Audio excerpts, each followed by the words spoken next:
Welcome to the Woodland Davis Clean Water Agency board meeting. Roll call says that we're all here. We'll go to public comment. Anybody from the public have anything to mention? Not seeing any. We'll move forward. And let's get our final board member sworn in. Hello there. How are you?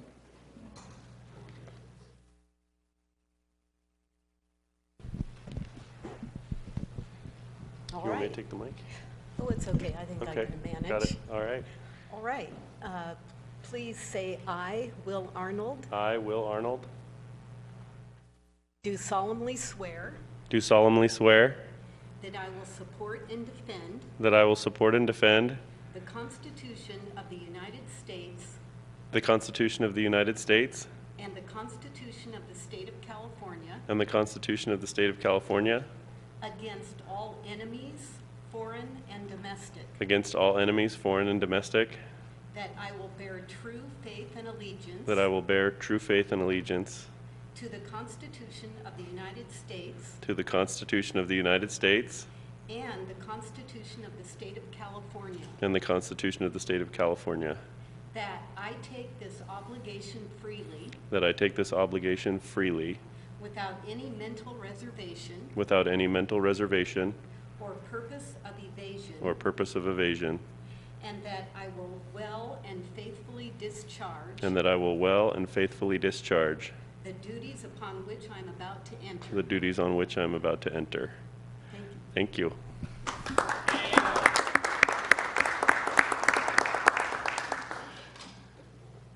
Congratulations, Will, and thank you for joining us.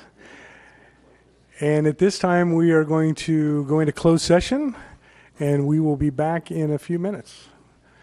So we're going to move out into this room to the right.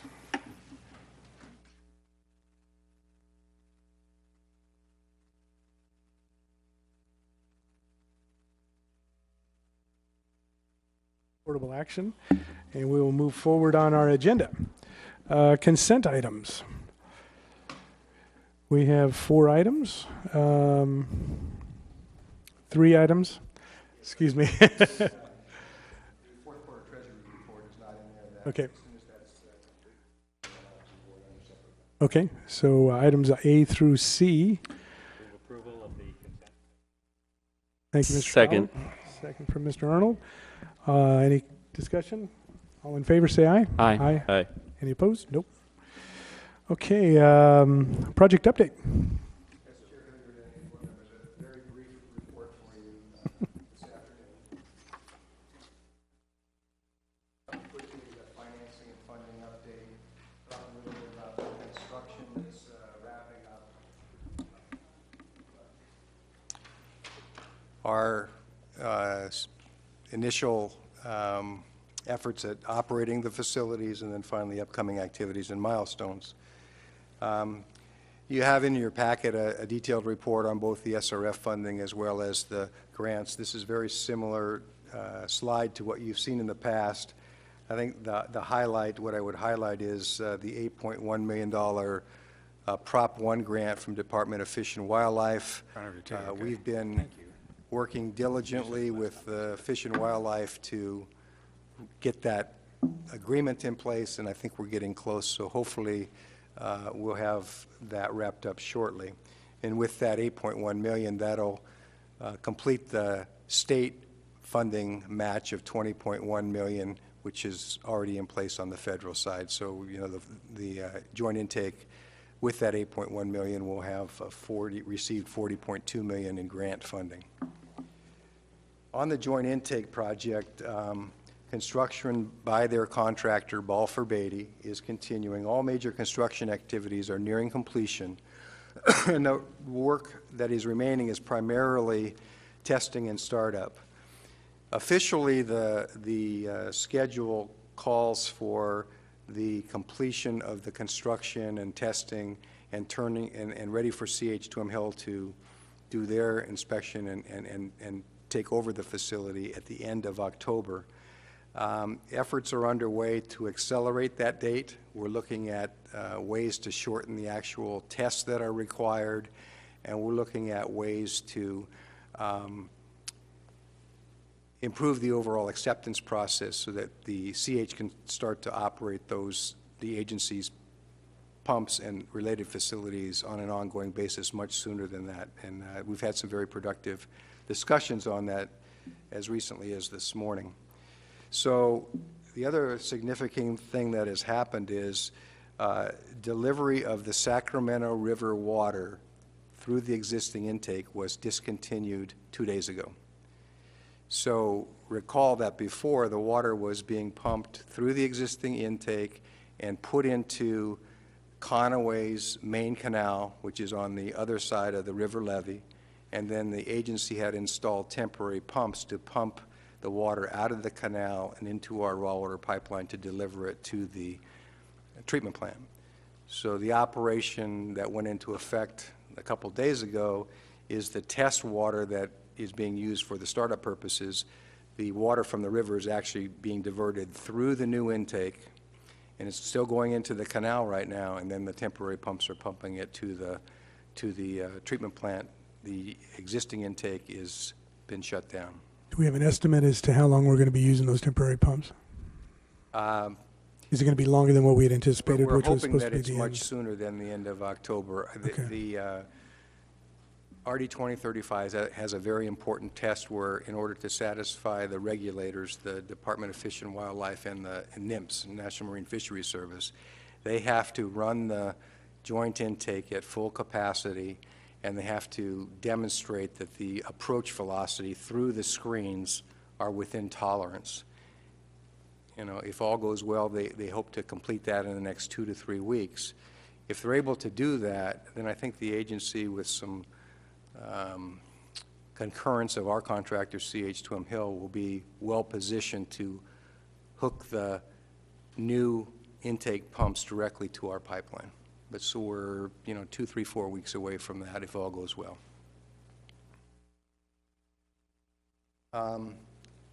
Related to that, even though the intake has been shut down, we have a permit from the State Board to use the existing intake and to deposit the water into the main canal and then pump out of the main canal. That permit expires September 24th, so we're actively working with the State Board to get that extended, but the request is going to be adjusted to say that we're only going to need to use the joint intake if something catastrophic were to happen at the new plant where we would have a major failure. It'd only be a backup in an emergency, and then we would continue to divert out of the canal. So we're hopeful that that request to just use the intake, existing intake as a backup, will be well received, and we'll get that extension. And then if we do go past November 1st, we'll need to get some additional approvals from the former health department, or what's now called the Division of Drinking Water. So these are just a couple of pictures, few pictures of the joint intake. I wanted to show you these because they really are getting close. These are the agency pumps here, and as I say, they're operating on a limited basis right now. They're continuing work on finishing up the electrical and some of the other measuring equipment. They're putting the architectural finishing touches on the exterior of the building. This slide shows the location of the temporary intake pumps. So on this slide, over to the right here, this is the levee, and over here is the new intake. It's off the screen to the right. And then these are the temporary pumps right here, and you can see the suction hose here that's going down into the main canal. So these temporary pumps, as we just talked, Chair Hilliard, is if all goes well, we'll be able to get rid of those, much sooner than we otherwise thought we might. This we all had yesterday. This is a photo that's hot off the press. We had the dedication ceremony out at the joint intake. So we're getting very close to having that facility completed and into operations. Just a few slides on the construction at our regional water treatment facility. Construction at the plant is complete, and the operations period of our contract with CH Tuam Hill went into effect on June 29th. They have minor punch list items to complete. All the work restoring the easement across the Conway Ranch has been completed. We've got some final punch list items with Yolo County on the roadway work that we did. CH Tuam Hill did have a engine failure on the emergency generator. That's being repaired. In the meantime, they brought in 2 generators to make up the capacity of the permanent generator while it's being repaired. So through the end of August, construction is 99.6% complete, and we've been billed for $146 million. We had our ribbon cutting ceremony on July 28th. A very good turnout. I think we had over 300 people that joined us.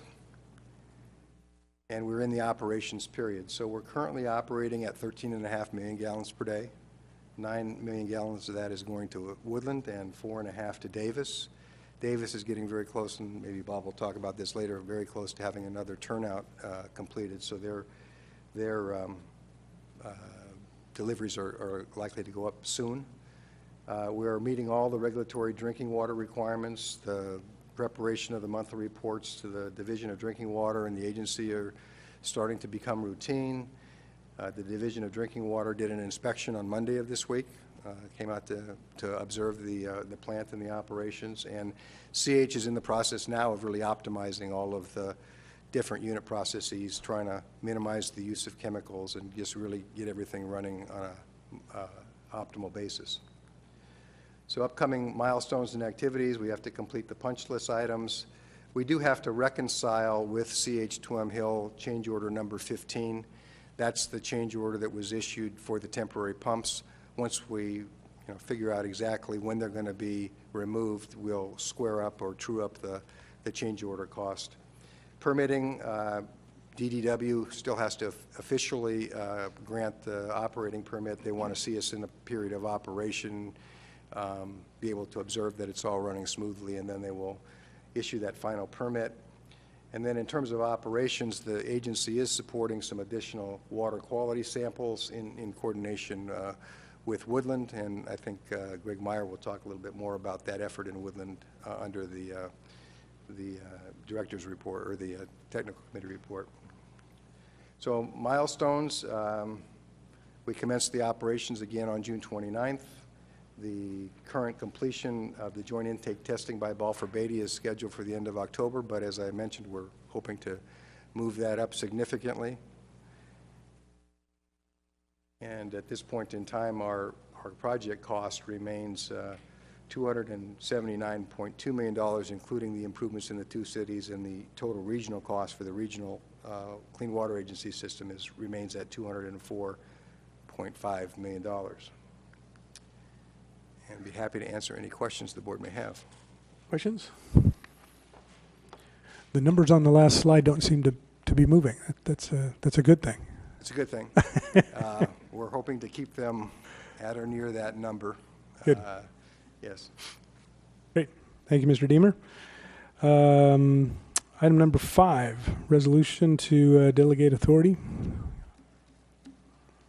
I just might, you have a staff report in your packet.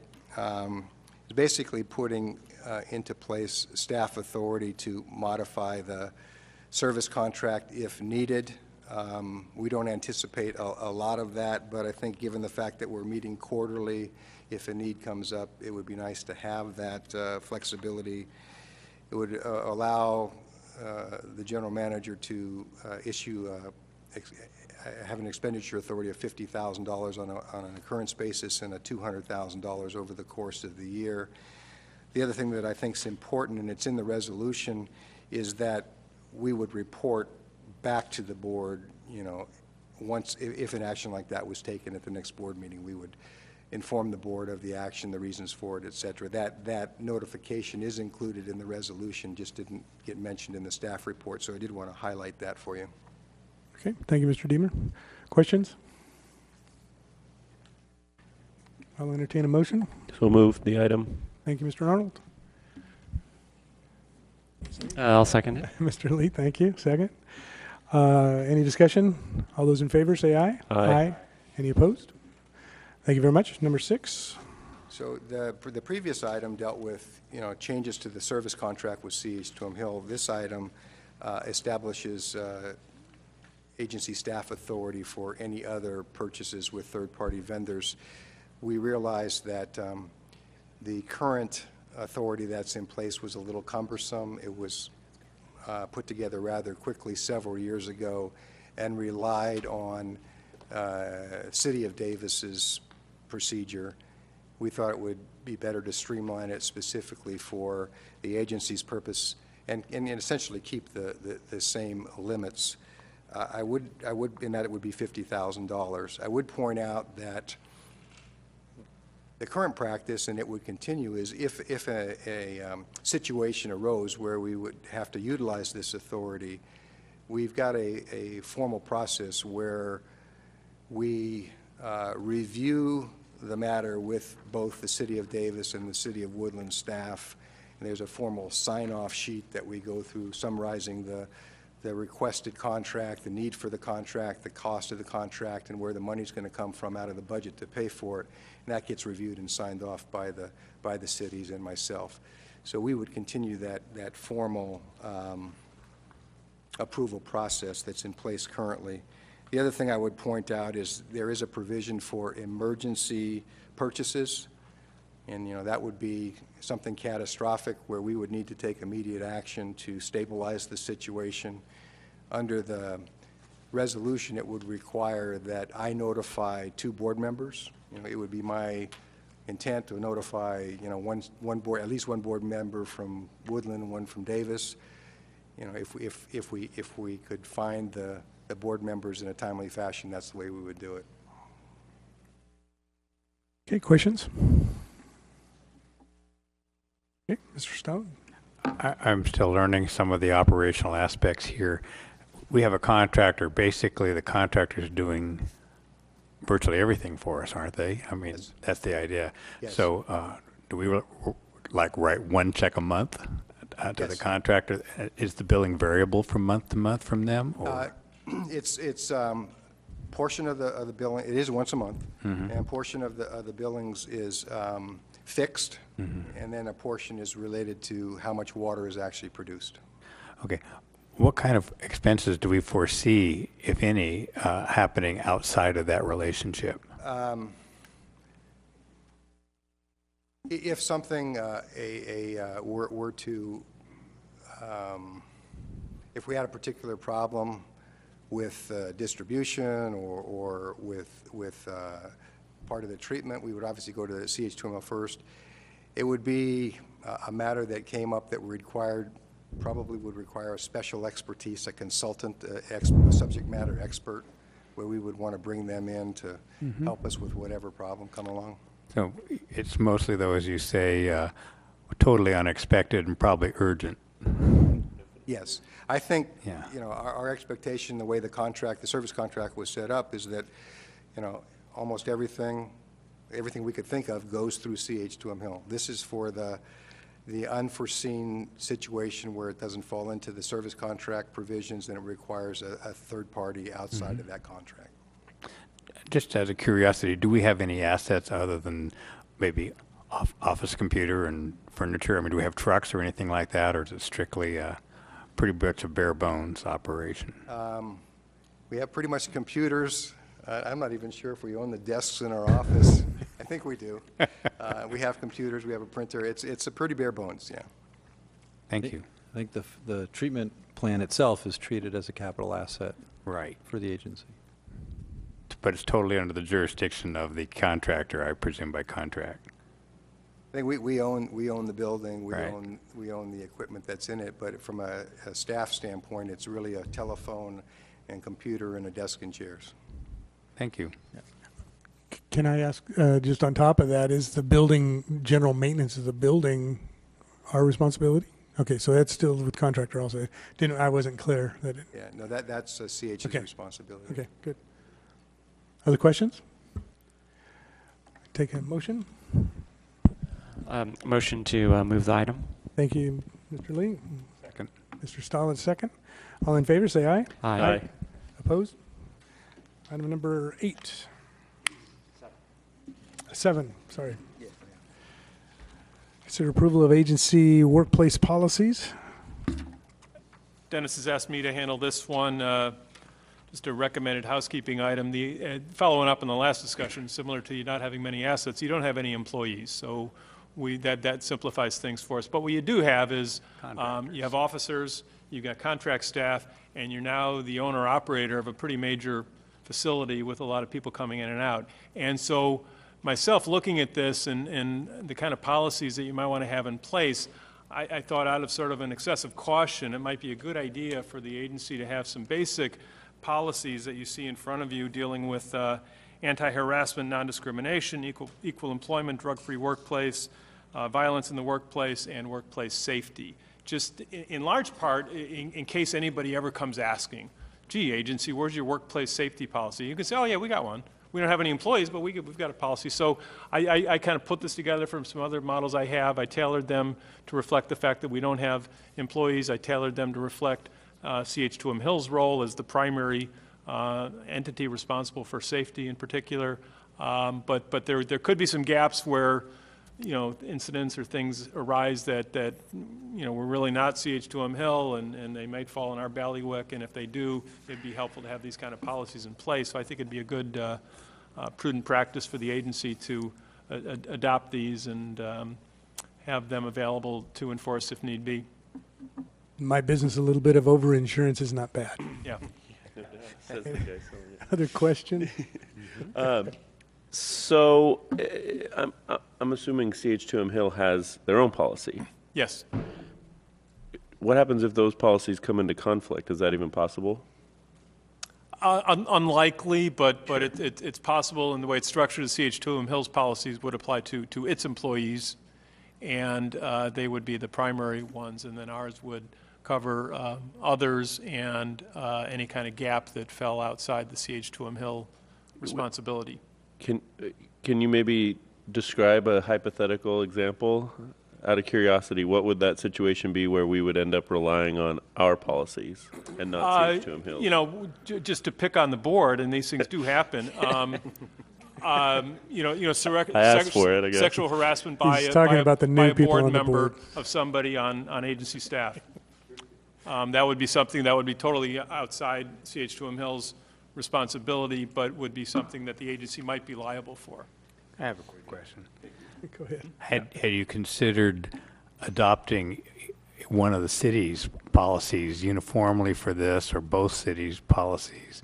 I only ask that because we don't have we don't have human relations, we don't have a lot of other things either, and I think it's worked pretty well up till now, apparently using hitchhiking on the jurisdictions that are involved. I did, and the problem with doing that, Tom, is it's a bit of an apples and oranges because they presuppose you've got a lot of employees, and I felt it was important to really have something tailored to reflect our somewhat unique situation. I'm sure it's briefer than either of our cities. And it is much briefer. And I just really focused on kind of the essential, you know, policies and all the things dealing with you know, payroll and all the actual you know employee direct things. We didn't need any of those kinds of policies. Thank you. Other questions? I move adoption. Move adoption. Thank you for Mr. Second. Stollard. Mr. Arnold, thank you for the second. Any other discussion? All those in favor say aye. Aye. Any opposed? Nope. We'll move on to item number 8. And this one's also my item, and it's really just a heads up to the directors about a potentially significant new liability involving the county of Yolo. It's kind of a good news, bad news report. We, as a joint powers agency, your jurisdictional boundaries are coterminous with that of the cities of Davis and Woodland. The challenge created by these issues has to do with the fact that your intake is located outside the cities of Woodland and Davis, and therefore outside the boundaries of Woodland Davis JPA. Initially, we had some concern about the intake site. We just built almost finished a $50 million facility on that site, and there were some concerns about whether or not the county was going to assess that. I should back up. As a local government agency, you're generally exempt from property taxes, except for property you own outside your jurisdiction that was taxable before you acquired it. And so we had some concerns that the county may seek to assess the intake structure, and the first part of this memo confirms that the county looked at that and said, no, that's not going to be taxable, so we will not have to face any tax consequences for that.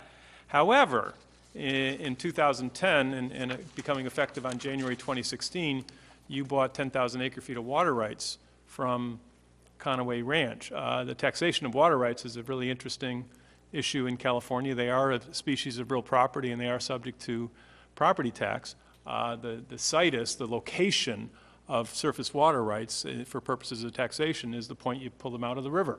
Again, the intake is located outside the JPA, so they're taxable. We were somewhat surprised when we received the notice that's in your agenda packet that the county has simply taken your we bought those for $79 million payable over 24 years, and the county assessor's office did a present value calculation, concluded that, well, they're worth $40 million, and so we're going to start taxing them at $40 million, which 1% translates roughly to $400,000 a year, which is a healthy bill. We've challenged the county assessor on 2 points. First of all, procedurally, they hit us with this thing called a notice of enrollment of escape assessment, which is an unusual property tax vehicle the assessor uses when it makes a mistake or something escaped assessment and we're trying to catch up. Well, we didn't escape any assessment because we didn't acquire these water rights till January of this year. They just became taxable if they are taxable. And so we challenged them on procedural grounds, saying, wait a minute, county, this is premature. If you're going to tax these things, you should tax them in due course with the upcoming tax year, and this is an inappropriate procedural vehicle. And then we've also challenged them on the valuation, that it can be a very complicated discussion about how you value water rights, and the staff report talks about this value based on a 1967 value, and what were Conaway Ranch water rights worth in 1967? That's a difficult question to answer, but that's the starting point the county needs to go through. Dennis and I met with the assessor's office on this about 2 weeks ago, and on the first point, I heard from both the assessor's office staff as well as the deputy county counsel representing them that they agreed that the notice of escape assessment was inappropriate and they were going to cancel that.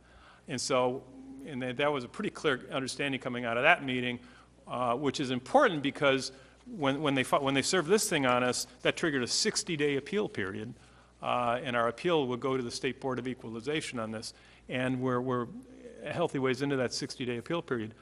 I expected a notice of cancellation pretty quickly after our meeting, and it hasn't happened. I shot an email to Deputy County Counsel a couple days ago. Hey, where's that cancellation you guys promised? And he said, oh, we're busy. We'll get back to you within a couple weeks. So I'm a little concerned about that, but that's procedural. Hopefully that'll come in.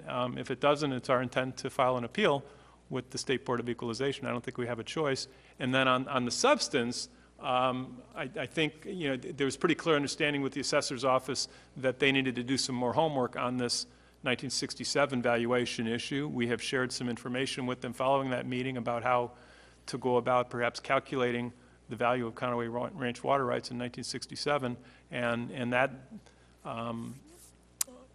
assignment is on county staff, and we actually anxiously await their resolution of that. So there's no action for the board. This is simply an information item, but it was a significant enough potential liability. Dennis and I thought we ought to bring it to your attention. To this point, we haven't talked to any of the politicals about this. We're just dealing strictly at the assessor's office level, trying to see if we can get a more reasonable, rational look at the value, but we're reserving all of our remedies if need be.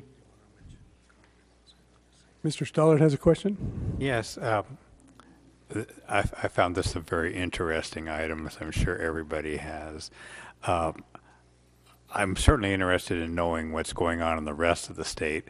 Obviously, Department of Water and Power has pipelines. Of course, Dennis, you come out of East Bay Mud, you have pipelines running across many counties, and San Francisco with the Hetch Hetchy project. I mean, so this isn't a new issue of infrastructure moving across multiple jurisdictions for municipal water service. What's different, Tom, is we purchased these water rights. In many of the situations you identify, Yeah. East Bay Mud, for example, and the city of Los Angeles, they acquired their water rights in their own name from the get-go. And for example, we also, in addition to the 10,000 acre feet from Conaway Ranch, we acquired other water rights in our own name from the Right. State Water Board. Those are not taxable because they are our water rights. So it's the fact we purchased these water rights from the private market, and that's somewhat rare. Well, you know, that leads to me to where I was actually headed, and that's maybe we need a legislative solution here. We're talking drinking water for municipal purposes operated by a municipal agency. Have you thought about that?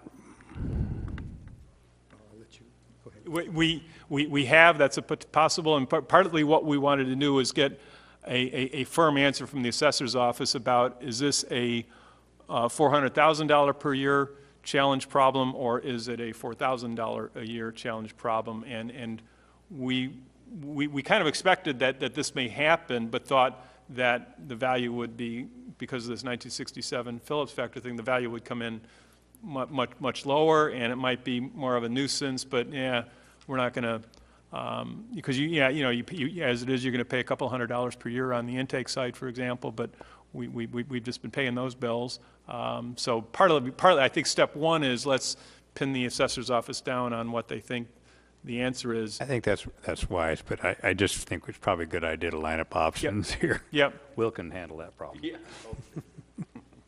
And then another option that just to float out there is not something we're proposing, but is to somehow bring the intake within the jurisdiction of the JPA by, for example, if for example the county were a party to your JPA, that could do it. Or if the city of Woodland wanted to have a nice little finger annexation along I-5 and pick up the intake, that could. So there's other solutions like that might be creative.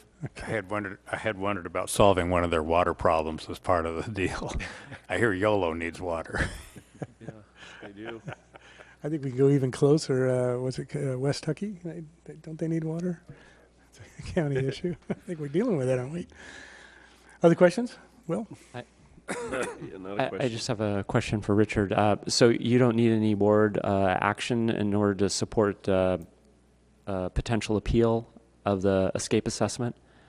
Not at this time. I mean, it's our intention to if need be, and I really don't think it's going to come to that, but if need be, it's our intention to file that appeal just to preserve our rights. And we have a special counsel who's already been working with us through 2035 on the intake site issue, teed up to do that if need be. And then we would quickly report back to the board about that appeal and its status. And to just simply file the appeal is not that big a deal. Okay. There's not a lot involved in just doing that.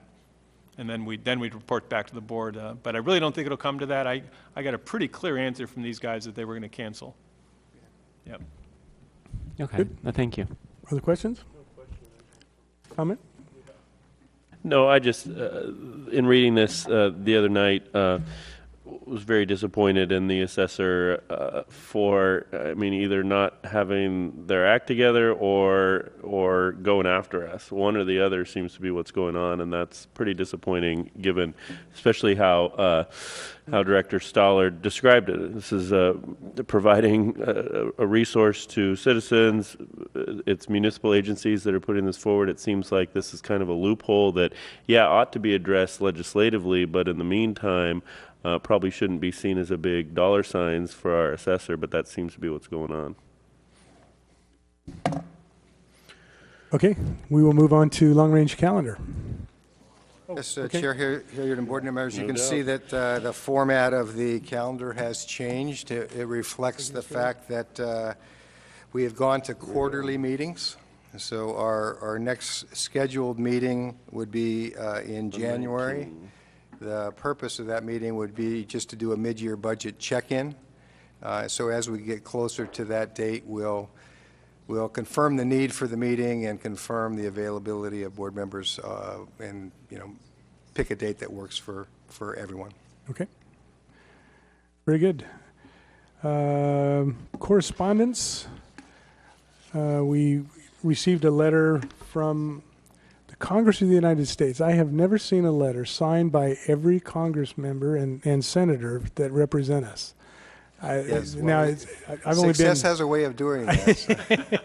I've only been elected for 4 years, but I thought that was pretty impressive. Yeah, So, and we wanted to share that with you. This is obviously celebrating our success not only on our regional project but the joint intake as well. So, and our congressional delegation was very instrumental and helpful in getting the $20.1 million in federal grants. So it's nice to get the letter and this acknowledgement. yes, very nice.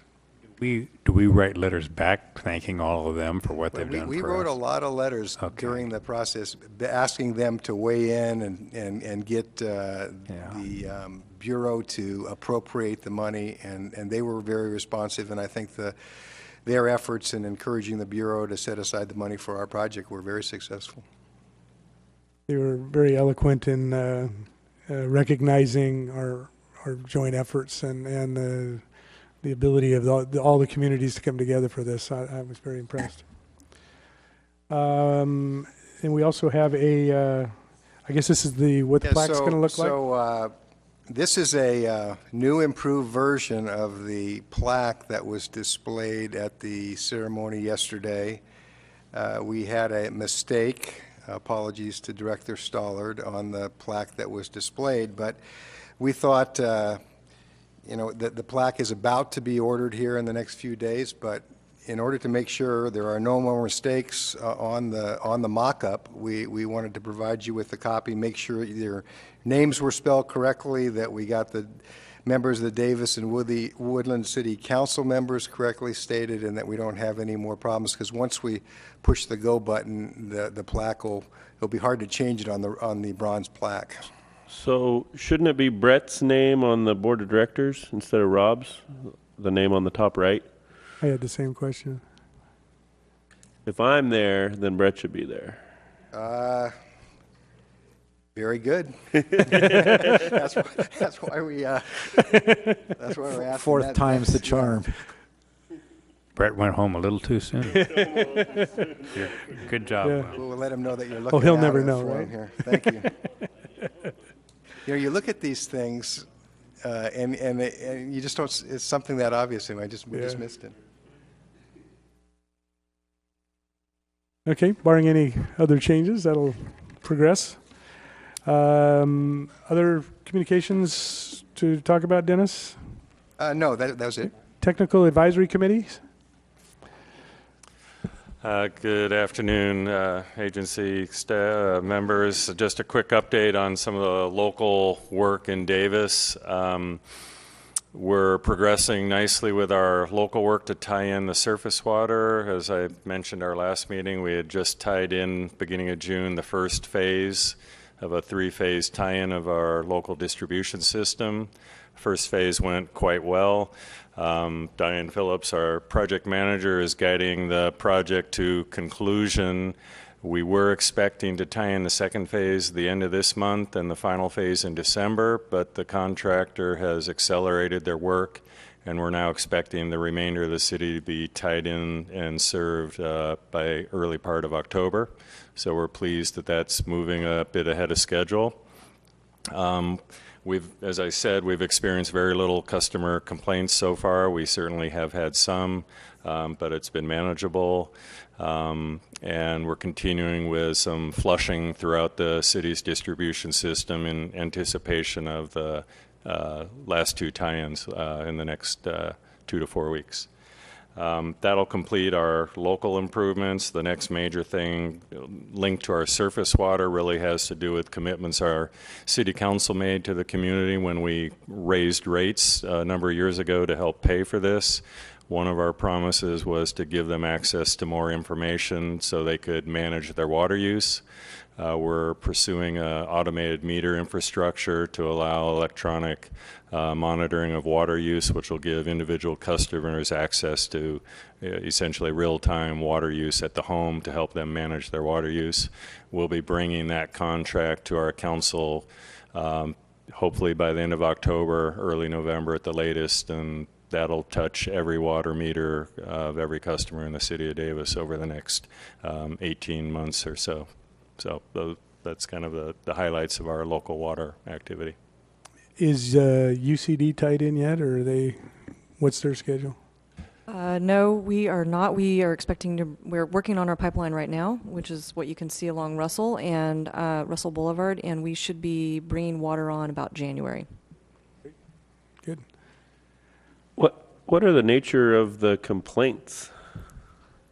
I mean, you said kind of what maybe the cause of the complaint is, but what does it look like? What are they complaining the about? typical one is discolored water, which we anticipated, and we've done a lot. Woodland, Greg can tell you the same thing that they've been doing in their town, some orthophosphate treatment ahead of time to deal with some of the mineral buildup on the existing system over the years to try to stabilize that before we introduce the new water, which has a different chemical, composition and creates some of the discolored water. Taste and other things are other types of complaints we get. But as I said, they've been fairly minor. The water quality is fine. It's meeting all of our tests for appropriate quality. So these are aesthetic issues that are temporary. Most of them clean up very quickly. And as far as the water taste, it will taste different without question. And people will adjust to it over time.